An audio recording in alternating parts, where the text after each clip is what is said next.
Just a word of caution, this podcast does contain material related to sexual assault, which could be upsetting to some listeners. Please make sure you're emotionally resourced and seek help from a trauma specialist or medical professional if you need it. Society loves to punish loudmouth women. We all know that. So with activist communities, they can really be a target for defamation lawsuits.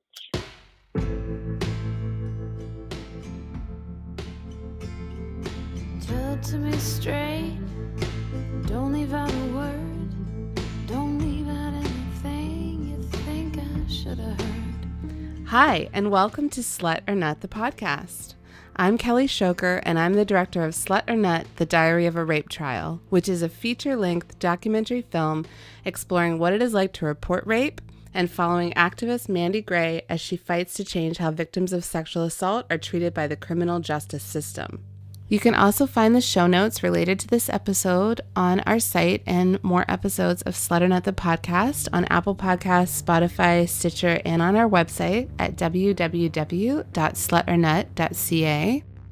And if you'd like to share your own story of sexual assault, gender-based violence, or your expertise on the legal system or trauma related to sexual assault, and you'd like to be a guest on our podcast, please email us at slutornutthemovie@gmail.com. For this episode, I chatted with Angela Chaisson, who is a criminal defense attorney based in Toronto, specializing in sexual assault, defamation, cybersexual violence, and working with activists and in particular with marginalized communities. Angela has also done extensive research on the non-consensual sharing of intimate photos online and the implications of that sharing for tort and criminal law reform. She is also a research assistant at the Institute for Feminist Legal Studies. But before we get into chatting with Angela, I want to mention a few things. First of all, we do have a fundraiser going for women who have been sued by Canadian author Stephen Galloway for defamation after talking publicly about a sexual assault they believed he committed. You can contribute to the Legal Defense Fund by purchasing Slut or Nut merchandise between now and the end of December from www.slutornut.ca. And you can learn more about the case and the efforts to raise funds to support these women in the show notes. But it is a defamation case against activists in the field of sexual assault and eradicating rape culture. And we're going to talk more about these types of defamation cases and how they can hurt women and silence women and prevent society from moving forward on eradicating sexual assault. We're going to get into all that with Angela Chaisson in this interview. But I've also included in the show notes links to the Barbara Schieffer Clinic, which we discuss, and where to find some information on the other legal issues we talk about in this episode. So without further ado, let's hear from Angela. Yeah, my name is Angela Chaisson. I'm a lawyer in Toronto, and I work primarily with women and queer people. I focus on the area of online harassment, revenge pornography, violence against women that takes place online. I have been practicing law since 2012. I started in criminal defense, and I still do criminal defense, primarily where women or queer people are charged, often in the context of a relationship of intimate partner violence. So I still do that work. I work a lot with the Barbara Schieffer Clinic. I'm currently on the board, but I've been a pro bono lawyer with them since I became a lawyer. And what I was seeing was that more and more women who experience violence were experiencing that violence online. The contours of the violence that women were experiencing were really changing. So I decided to do my LLM, which is a master's in law, focusing on that area to kind of take a deep dive into how issues of violence are currently affecting women. And do you want to just tell us a little bit about what the Schieffer Clinic does for those that may not be familiar with it?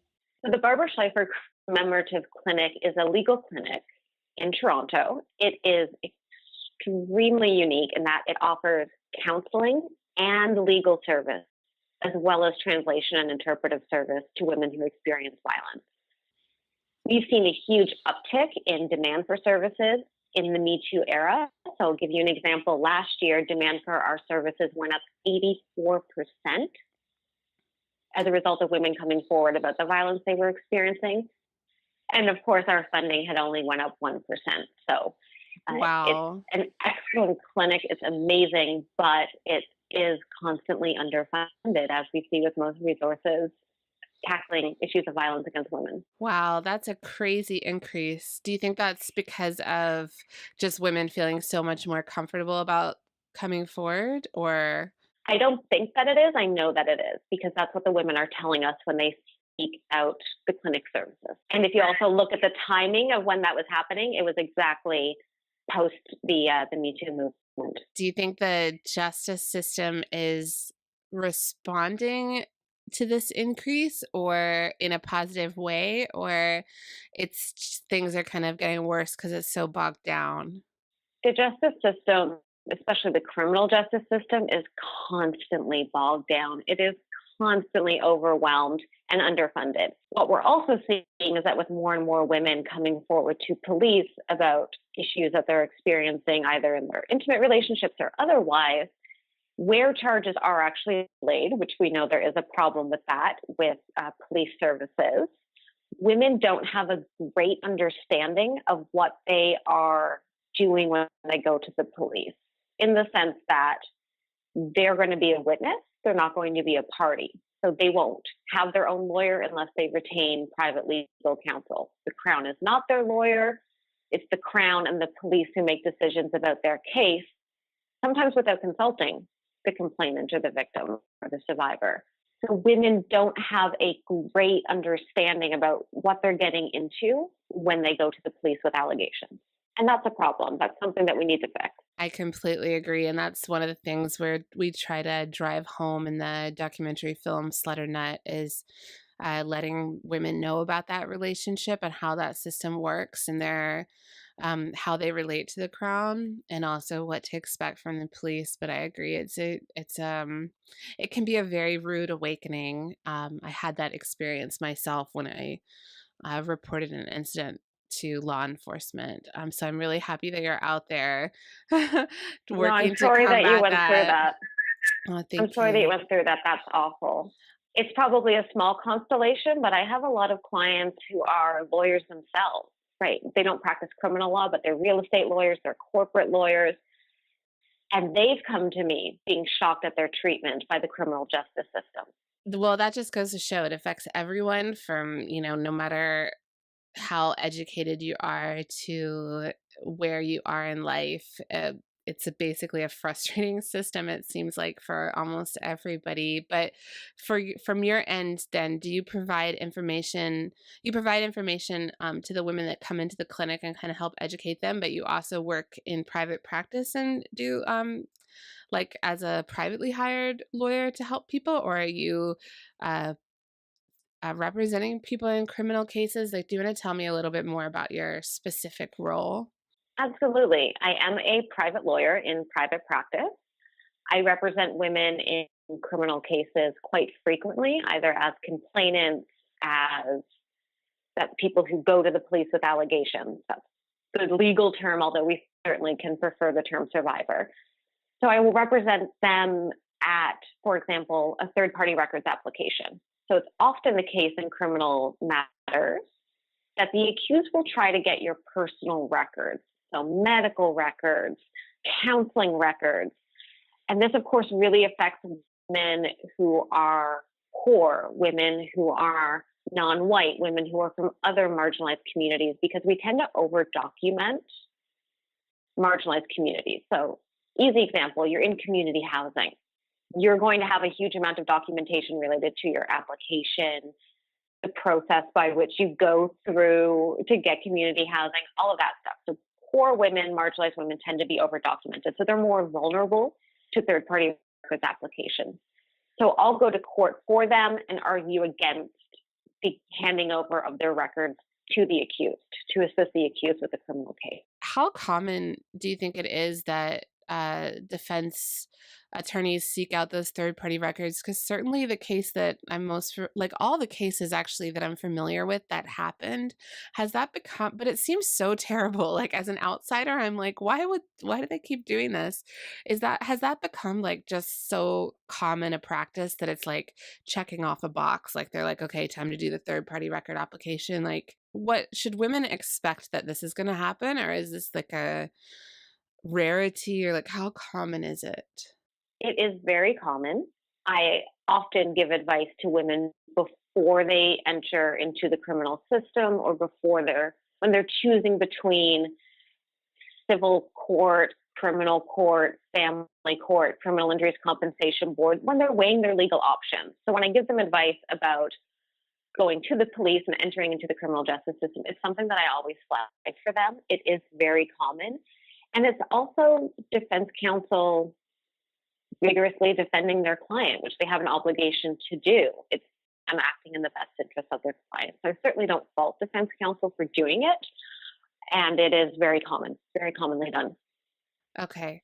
So it's just something women should be prepared. And then what kind of records are they able to access besides, I guess they're able to access any records you could get from like a Freedom of Information Act, or are they able to like subpoena records from public institutions, or how does it exactly, what are they able to access?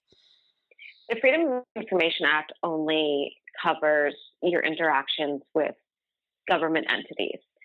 So what we're talking about usually with third-party records applications are other records.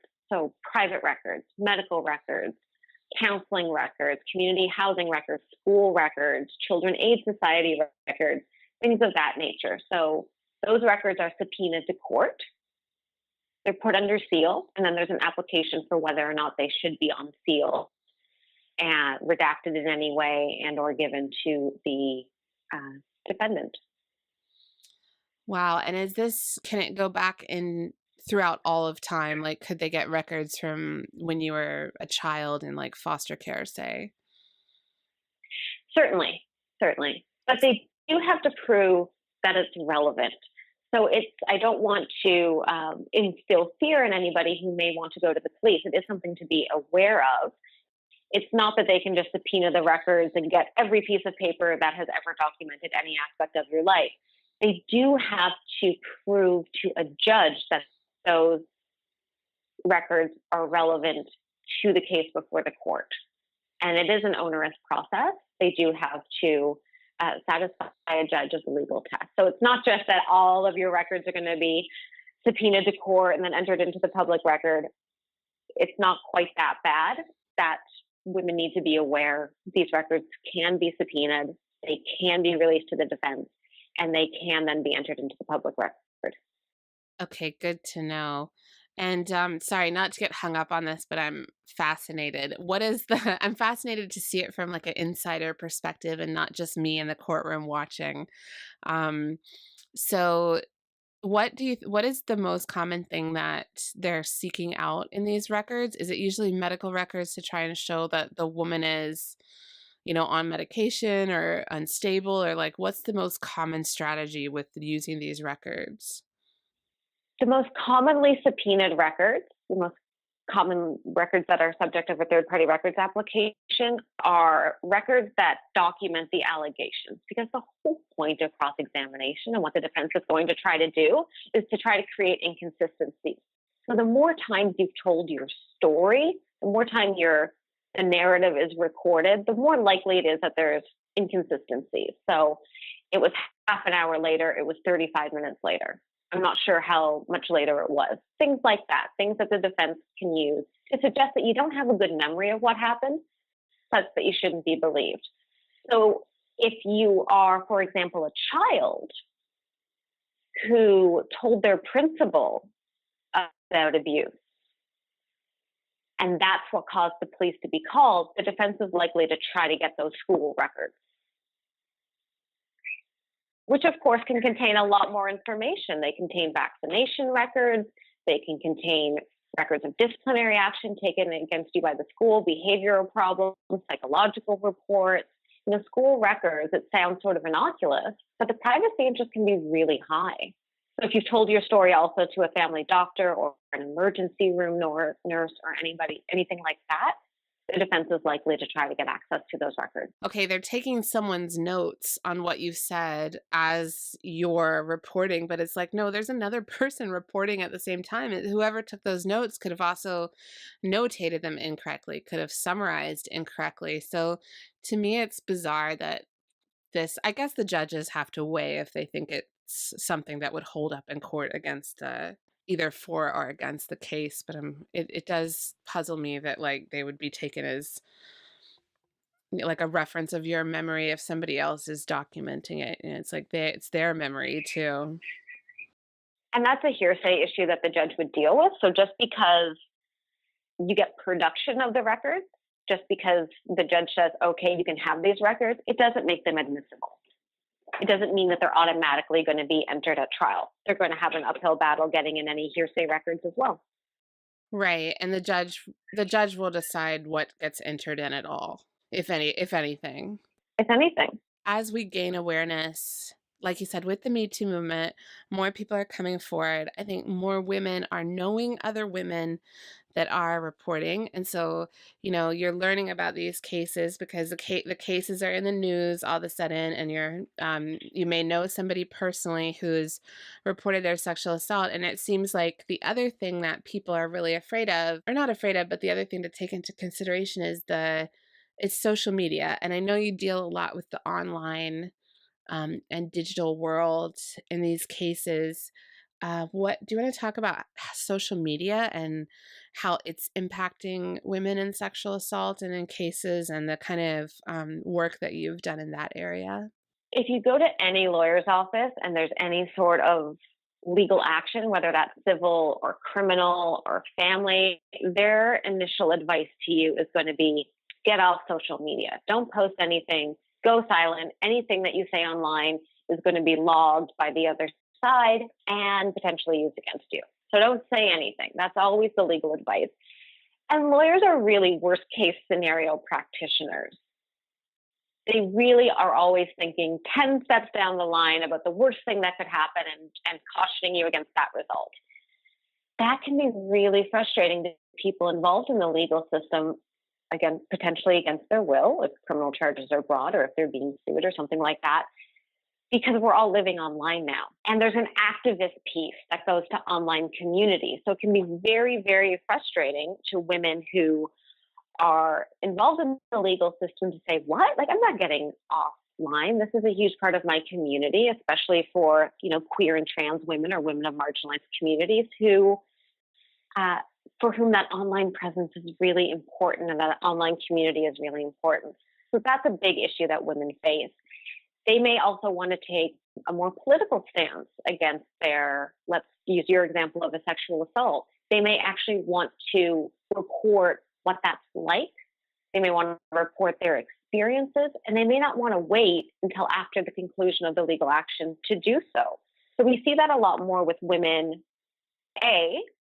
reporting online and reporting their experiences online and using their activist communities or other communities to sort of rally around the issue. And the second part is we see it more and more with women who are saying, I don't want a publication ban on my name. If they're in the criminal system, I don't want a publication ban on my name.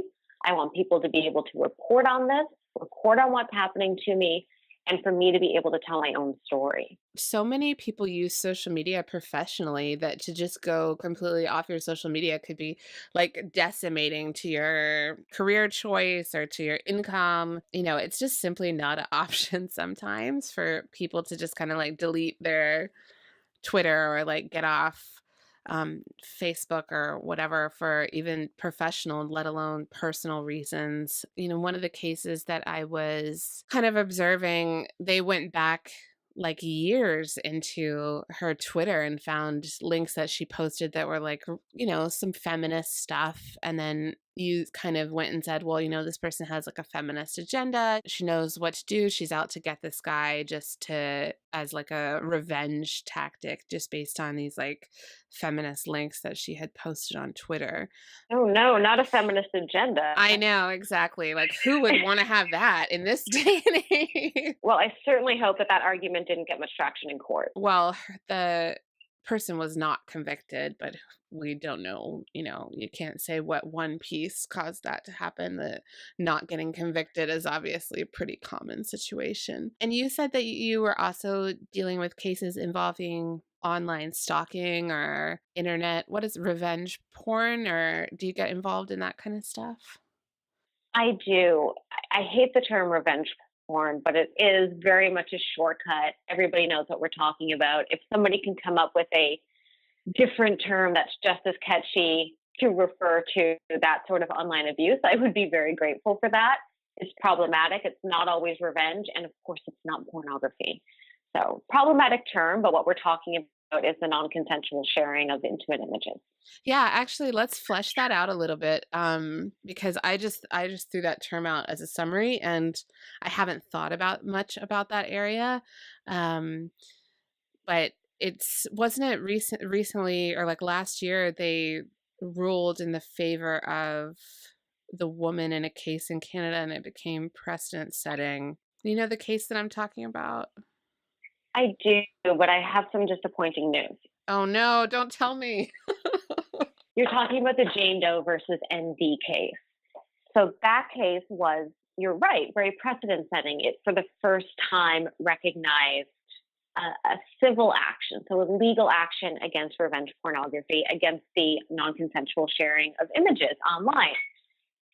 The gentleman in that case didn't defend the action, and that means he didn't participate in the lawsuit basically at all. So it just went towards a judge at the Superior Court for an assessment of what we call default judgment. So based on the facts that you've alleged, can you prove the legal action, and how much money are you owed in damages? Very convoluted, but essentially you only had one party show up. The guy didn't show up at all. Oh, wow. I didn't even know you could do that. Absolutely. So you can get sued and just ignore it, basically. Exactly. But then you're going to get found against, which is what happened to this guy. And we had a judge of the Superior Court write out really extensive reasons about the privacy breach involved, the breach of confidence, and establish for the first time that, yes, you can sue for non-consensual image sharing. Absolutely.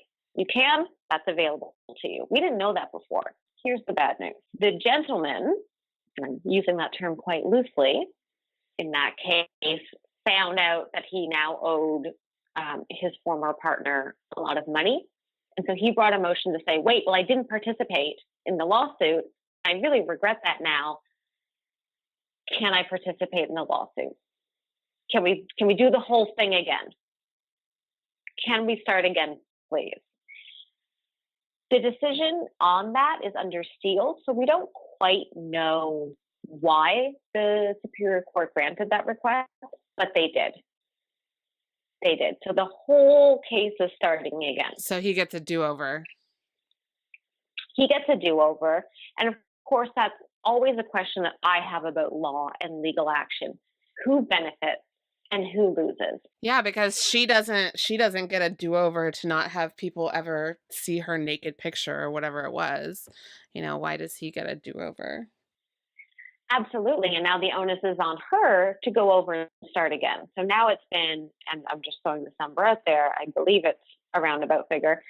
She's been doing this for 10 years now. Oh my gosh. And it's so expensive. This isn't cheap. It's not cheap. She luckily has a really excellent team of lawyers assisting her.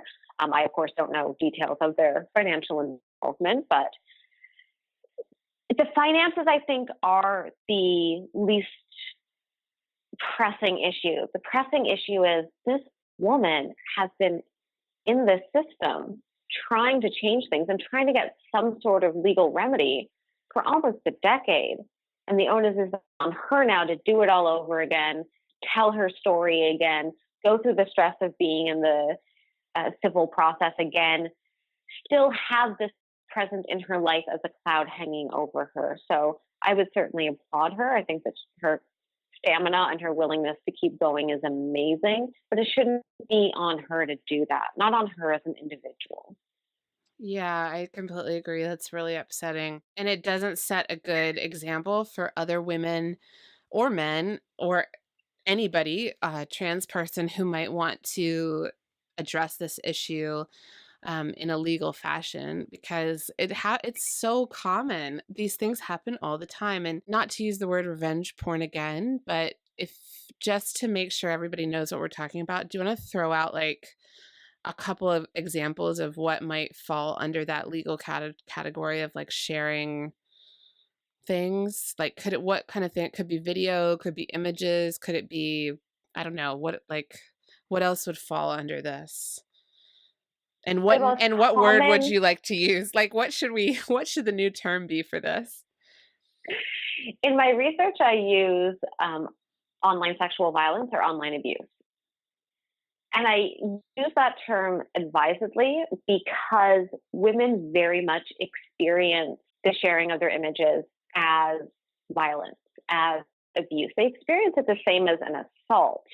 And if you ask most women who go through this, would you rather that your images were shared on the internet, potentially indefinitely, or would you rather have been punched in the face? They all say, I'd rather would have just have been punched in the face. Yeah, because then it'd be just over. Then it would be over. And the effects that we see on women, so the mental health effects, the not wanting to go outside, the distrustfulness that can result, I don't want to suggest that all women experience violence the same, it's very much tantamount to an assault. So I use that term, online sexual violence, advisedly. I like it. That's a good one. Not as catchy, but it's also good that it takes it a little bit further than just saying like cyber stalking or cyber violence, because it really is taking it further. I have a daughter myself who's about to turn 11, and she loves, she wants to be on Instagram all the time. She wants to get on to Snapchat. I'm like, no Snapchat. And I just caution her, like, whatever you put out there, anybody can take and use. And I tell her, like, don't let people take pictures of you. Don't send pictures of yourself to people. Don't ever let anybody videotape you. If somebody tries to videotape you, please tell me, because it's a whole new world that young women are navigating, and that even older women are navigating with online dating and video messaging and FaceTime, and people with negative intentions can really use that to do harm. Absolutely. And I think that we need to focus on the people with negative intentions a little more, because the advice to young women with online issues is don't take pictures, don't take videos, don't sex, don't do all of these things that frankly they're going to inevitably do. And saying just don't do that, don't go online, is the same, or at least analogous to saying, well, don't leave your house and you won't get raped. But as a society, we always need to focus and put the onus on men. Don't do this. Be better.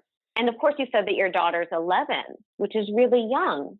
So don't we need, I don't know, comprehensive sex education in public schools, perhaps? Comprehensive sex education, and also combine it with like comprehensive internet safety education from a young age. And what we're seeing, of course, with this government is a step back rather than a step forward. The former sex education curriculum did actually cover issues of sexting and online harassment and abuse. So it really is just a shameful fact about our province that we've now taken a step backwards with respect to such sex education, instead of taking the 6 steps forward that we need to be taking to protect our children, to protect young people. I know high schools, they teach you about like the police officers come in and talk about like legal repercussions you could have for sexting, because it's like it's charged the same, I think, as distributing child pornography if someone wants to push the issue. I bet you have a lot of perspective and insight into just like the kind of trends involved in these types of cases, and like what you're seeing, and how women are dealing with this. Do you want to just talk about this in a little bit more like general terms of what you've been observing? Sure. I'm observing a lot of women who are being extorted through online images. So if you break up with me, your mom, your employer, your family, your sister, your dad will get these images. There's very much an extortative element of it, which is I mean, also clearly illegal. You can't extort somebody. That is a criminal offense. So we're really seeing not isolated issues of online violence. We're seeing it in conjunction with other things. So the other things, if I can put it that way, are extortion, harassment, bullying, which of course is covered under harassment, and really stalkerish behavior. And what would define stalker behavior online? It's obviously not a legal term. We have the term as criminal harassment. So a constant monitoring of your partner, installing software on their computer. Most women now who are leaving violent relationships have had software or keystroke software installed on their computer so that their partner can log their movements, can gain access to their account.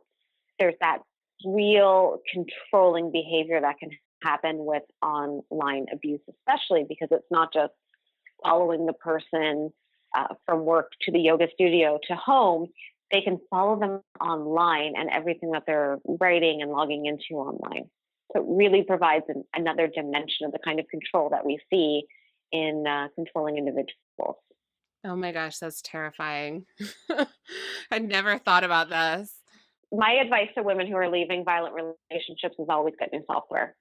Ditch your computer, ditch your phone. Yeah, if they're trying to get into your Facebook to read messages, they're definitely going to want to have access to all your computer passwords. And of course, potentially log on to Facebook as you and post messages and intimate images as you. Yep, I had a friend that happened to. Somebody logged into her Twitter and tweeted naked photos of her at while she was on an airplane, so they knew that she. Oh my goodness! Yeah, so really terrible. What are the options for if this is happening to them? What would they do? We talked about the civil suit, but could they go to the police and say, hey, this person's trying to blackmail me, this person's trying to extort me? What would the reporting mechanism for this be? The state of the civil law on whether or not there is a legal wrong of the sharing of intimate images is unclear because that case was sort of set aside, the Jane Doe and ND case. Criminally, however, we have really specific legislation that criminalizes that conduct. So if you're sharing intimate images of somebody without their express consent, that is a criminal charge. It's under 162 of the Criminal Code. That's very clear, and that's being used more and more as police officers gain more familiarity with it. Not saying that police officers are always good at this sort of thing, but we are seeing more and more charges being laid. Okay, so take that scenario. They message me that they're going to send this photo to my employer. I could just, take that message, go to the police and say, hey, this guy is threatening to blackmail me with this photograph. Yeah. Then we have the extortion part of it. If he goes a step further and actually does share your intimate images, either with his friends or sends them to your employer or even sends them to anybody at all, then you have a charge under 162. So then you have a criminal charge for what we're calling revenge pornography. And then what would the kind of penalties be for somebody that did that crime? We talked a bit earlier about how women really experience this online violence, as an assault. But Parliament, in making this new criminal law, put it with the voyeurism section, not with the assault section of the criminal code. So they're seeing it more as a privacy invasion rather than a real assault on somebody's bodily integrity. Because of that, the penalties for the 162 offense, for the revenge pornography offense, are quite a bit lower than for an assault or a sexual assault. I mean, I think the penalty is pretty low for a sexual assault. Most people, if you violently rape someone, it seems like you get a peace bond or 18 months in jail as a maximum sentence. So if it's that low, how low is it for this? Most people don't go to jail who are charged with a revenge pornography offense. Some have, but it's pretty rare. They have to be on the pretty extreme spectrum for that to happen. It's really hard to make general comments about a likely sentence because sentencing is so individualized. It's the time when the court looks at who is this person, what have they done with their life, have they been in counseling, and they sort of craft a sentence based on that. But the available sentences are not great if you're looking at people, going to jail, which if you're a prison abolitionist, you don't want to happen. It's complicated. I just trying to get a sense of how it was categorized. But I guess for women in that situation, they have to weigh their options of, can I make this stop on its own? How much is this going to hurt me? What's the likely outcome of a criminal trial? What other legal recourse do I have? Could I just get somebody to go online and take down my picture if it was posted to Reddit or something. And I know it's scary now too, because with technology, it doesn't even have to really be you. They can just stick your head on someone else's body, which I read a case. Have you read this book called "So You've Been Publicly Shamed"? I have not, but I've read about the book. Yeah, it's a really good one. They talk about a case where it wasn't even the woman's real body in the pornography. It was just her face put on somebody else's body, and it was up on Reddit. It's just a lot, a lot to think about. What made you decide to get into this particular line of work with women and trans people and queer and people of color? I hope I summarized your clients accurately. So I went to law school. I had never met a lawyer before. I thought it was going to be intellectually interesting, and I decided to go, and I did. I went into criminal defense after that.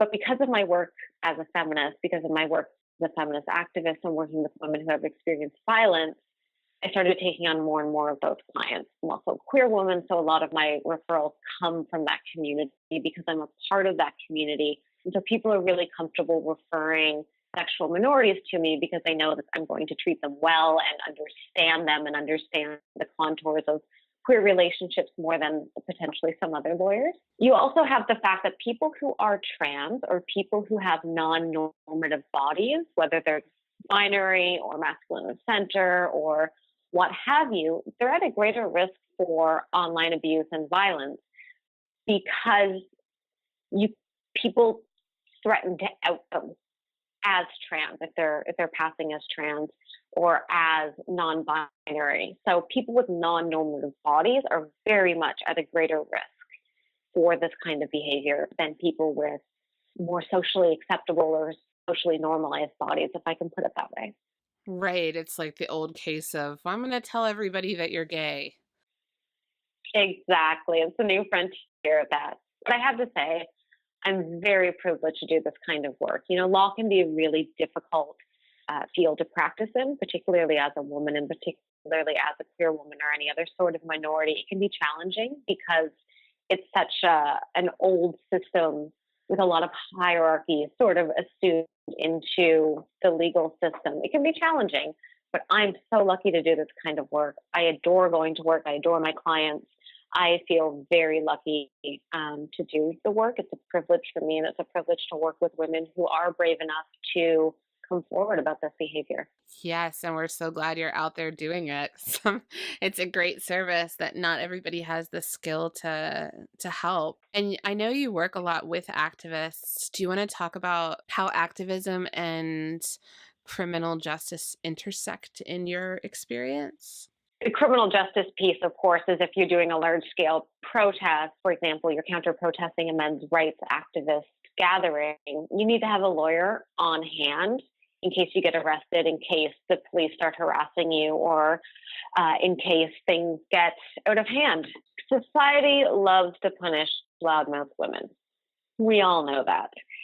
So with activist communities, they can really be a target for defamation lawsuits, as you well know.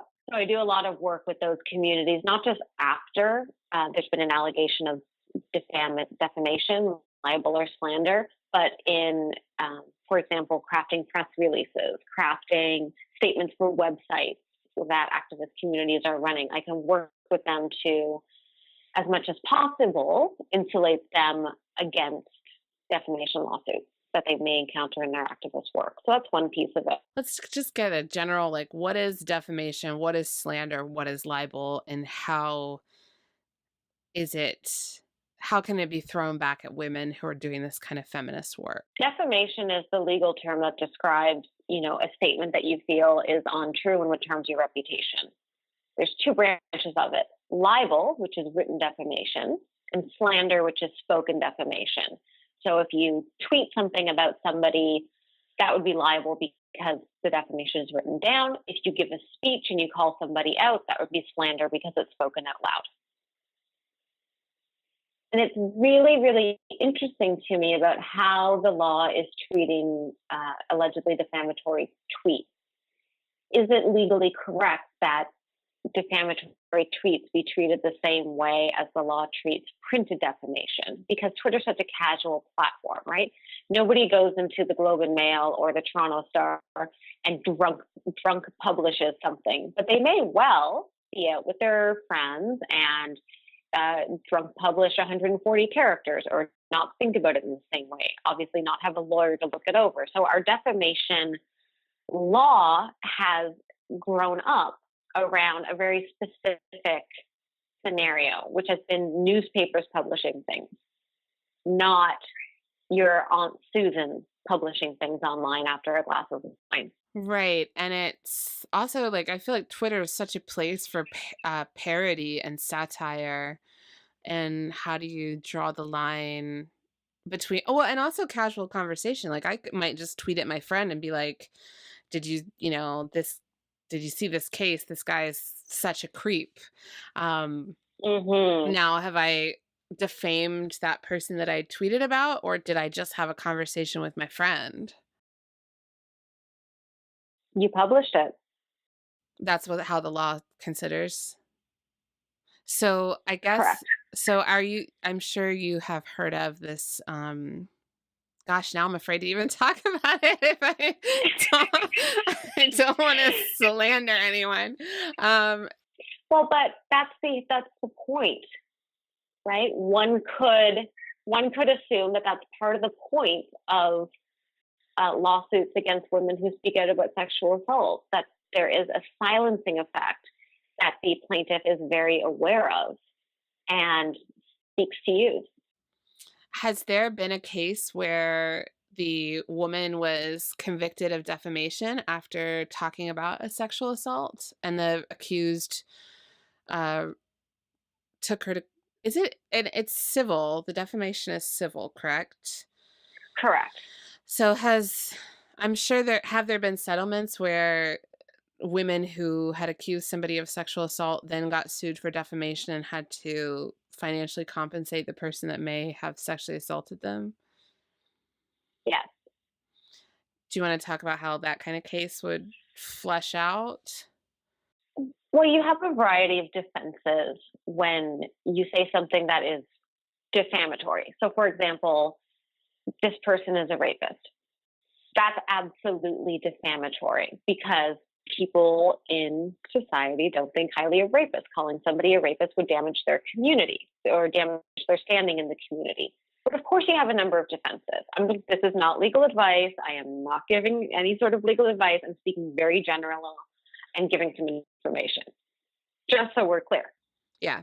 So you have a defense of fair comment, which is sort of the honest belief element of the defense. So if there's a matter of public interest and your comment is based on fact and it's recognized as comment, it's an honestly expressed opinion based on proved facts, that's your defense. So can you call somebody a rapist who is convicted of rape?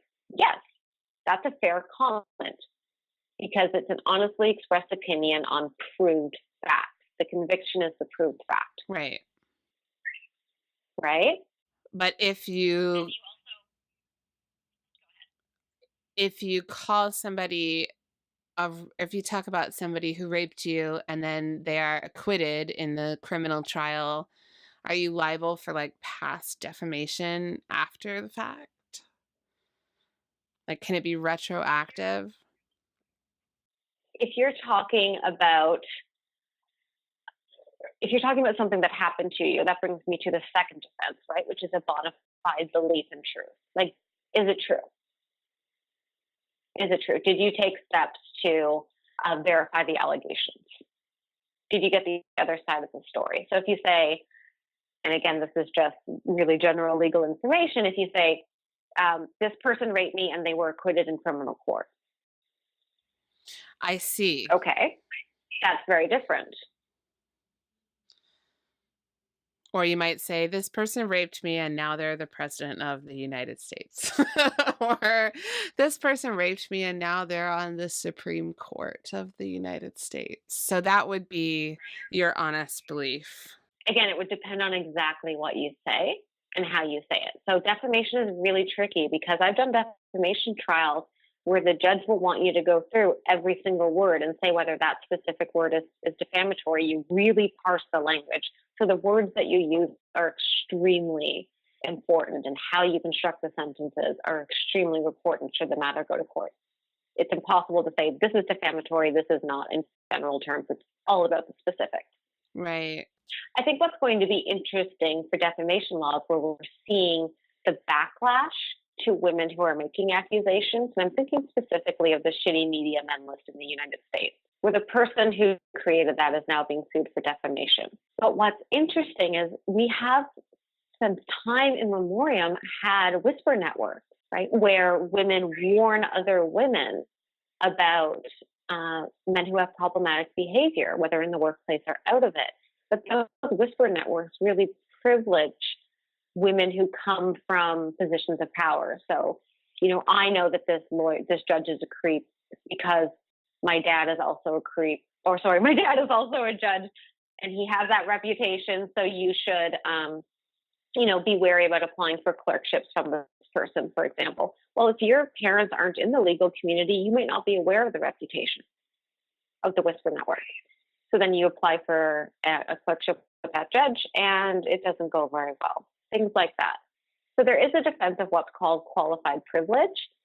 And I'm not going to get into too many specifics because it can be quite complicated. But it protects defamatory statements where the person making the statement had a legal, moral, or social duty in the making of a statement, and the recipient had a corresponding interest in receiving the information. So that's kind of complicated legalese. Well, what it means is I had a duty to warn people about this guy. I thought that was my moral and social duty to warn people, and that's why I said what I said, and I should be protected because of that. The law hasn't been very good about recognizing that as a defense where people are warning others about men's sexual assault.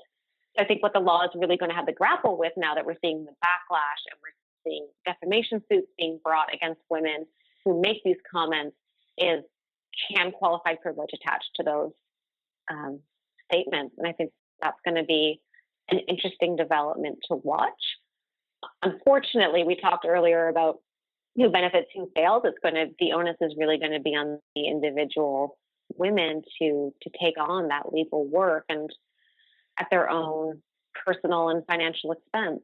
So that's unfortunate, but I'm going to be glad that the law will hopefully have a definite answer for us.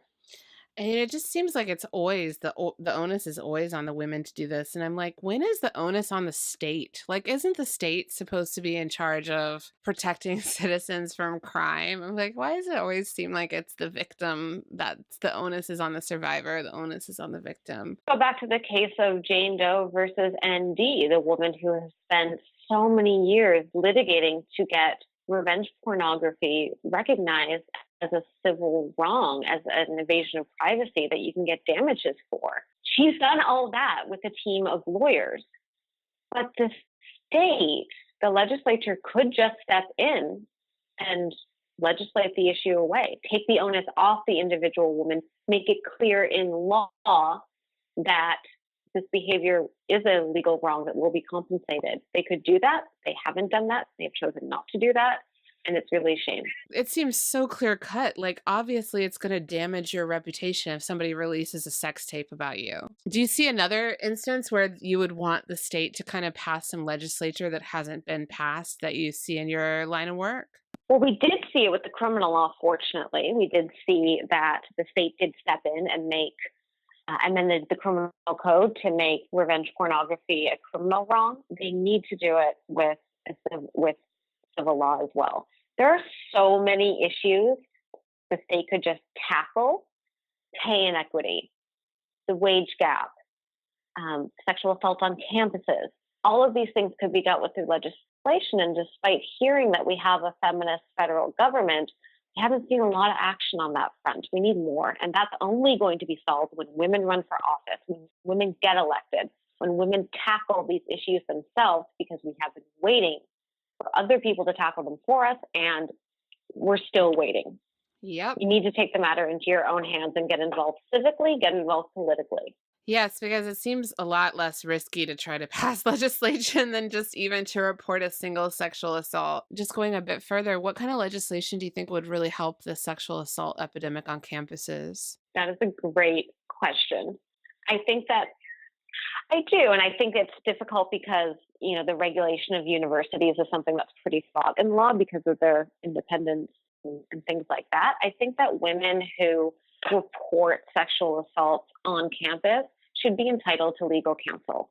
The same way that I think women who report sexual assault to the police should be entitled to legal counsel at no cost to them, at a cost to the state. So the state will fund you to have a lawyer when you report a sexual assault, really no matter what the form is. If we're going to tackle this endemic, if we're going to take this seriously, you need to put your money where your mouth is and fund appropriately sexual assault survivors. The government does have a pilot project where you can get a little bit of free legal advice if you've been sexually assaulted. It's not nearly enough. It's not nearly enough. The compensation for lawyers is too low. The amount of time that women are getting with the lawyer is too low. And you know as well as I do, by the time you tell your story yet again, and potentially need a break or two during the telling of that story, your hour and a half, your 2 hours may be up. And so then when do you get the legal advice? Not only that, you don't need legal advice as a one-off. You need ongoing, vigorous representation of women who come forward. You don't need 1 hour with a lawyer. You don't need 2 hours. You don't need 3 hours. You don't need 5 hours. You need legal advice as you need it throughout the process. That's a very good point, because I think now it's the pilot project in Ontario is 4 hours of free legal advice if you qualify for that pilot project, like if you know about it, if all these things align. If, and what I see with my colleagues is nobody's getting 4 hours. Very few people are getting 4 hours. You're more likely to get 1 or 2 or maybe 3 hours, and it's just not enough. So we need to be really serious about putting our money where our mouth is when it comes to issues of sexual violence. Do you think they should teach criminal law as like a mandatory introduction to criminal law as like a mandatory requirement in high school, in public high school?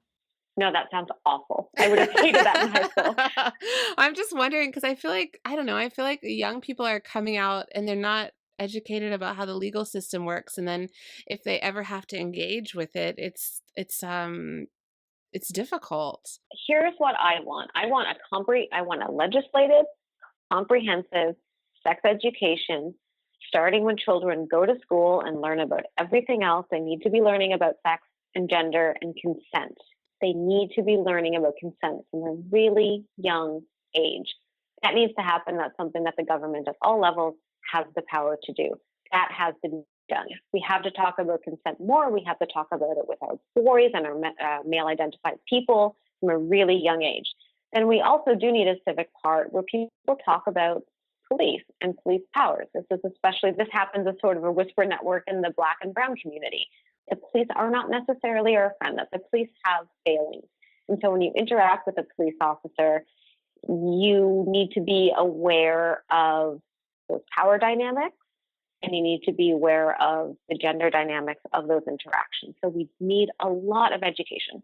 which is the total opposite of what children are told about police now. Because I have personally seen my daughters, they don't give her sex ed, but they give her like the DARE, like the drug education, except they call it grade now, which is like gangs. I forget what it all. Oh my goodness. Yeah, it's different now. It's not DARE anymore. It's grade. And I looked all through the book. There's no mention whatsoever of like reporting sexual assault or sexual assault, but it talks about like the most common crimes juveniles commit, like vandalism, arson, petty theft. No mention of sexual assault in there, although I'm sure that's just as common as somebody committing arson. Probably much more common. More common. And then the rest of the messaging is like, the police are your friends. The police are your buddies. Don't hesitate to like get in touch with your friend officer. It's so much more complicated than that. And I think that what we really need to do is not talk about consent with men and boys as a punishment or as a way to protect themselves, that, oh, some men do this, so now you have to make sure that you get consent all the time. And it's so onerous and so awful. And it's very oppressive to have to get consent all the time. I think that we can really approach consent as something sexy. That what could be sexier than checking in with your partner during a sexual encounter and getting a yes, like getting a yes, yes, yes, I like this, keep going. Mm-hmm. And also accepting a no if that's the answer that you get.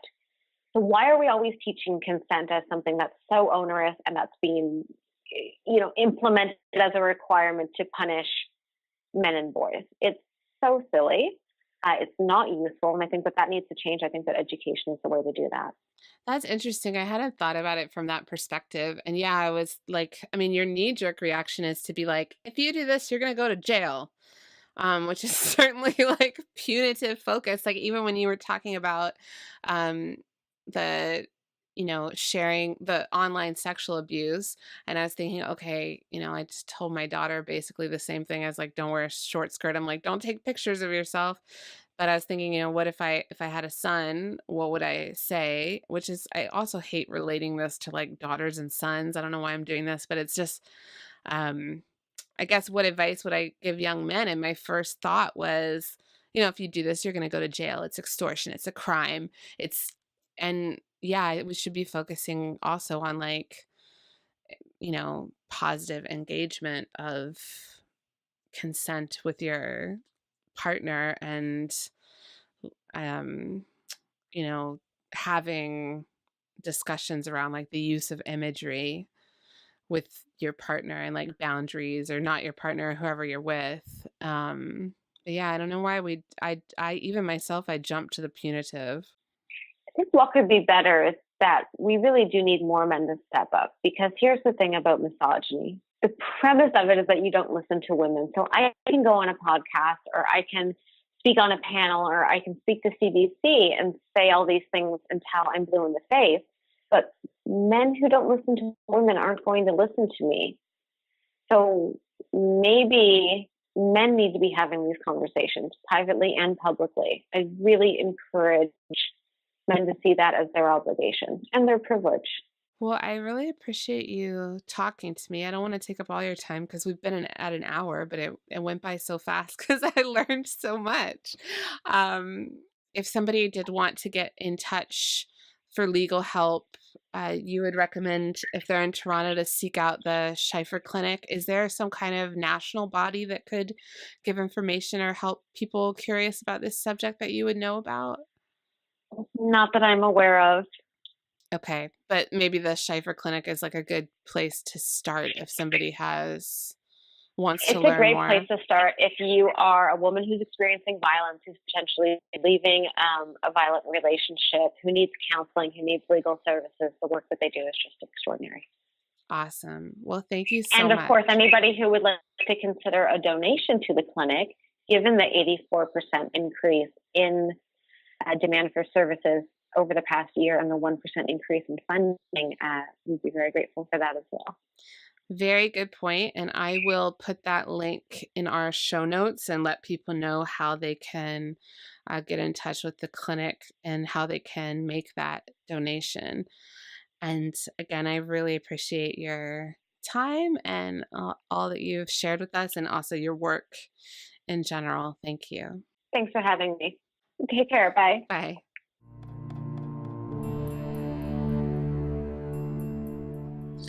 I keep thinking about what Angela said, that society loves to blame loud-mouthed women.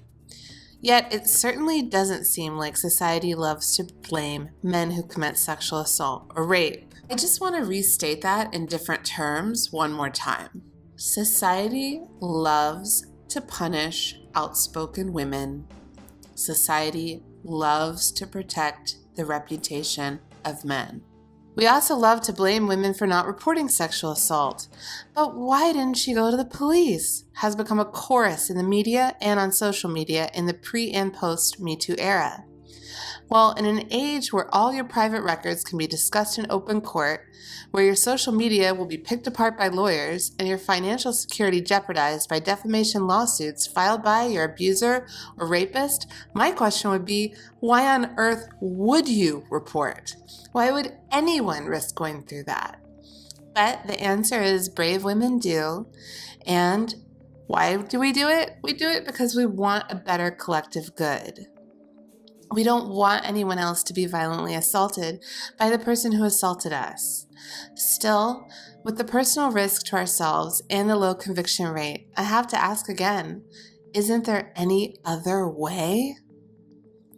I don't have the answer today, but I hope we can find one, and we must support the groups and women that are trying to make things better, that are trying to find that answer. If you want to find out more information on how to get involved, please visit www.slutornut.ca.takeaction. This isn't a plug for our movie or our podcast. It's coming from my genuine frustration with the way things are, and I just want to do something, and I don't know what else to do besides this. So please consider organizing a screening in your community of the film Slut or Nut, because it does raise these issues, and it's a launching pad. It's a way to get people talking about this and moving forward and creating change. Same with sharing this podcast. And also, like Angela said, look at making donations if you can afford it. The holidays are coming up. Consider making a donation to a local feminist organization, a legal clinic, or even a personal activist that you know in your own community locally. Thank you so much, and please remember, if someone discloses a sexual assault to you, please listen and support them.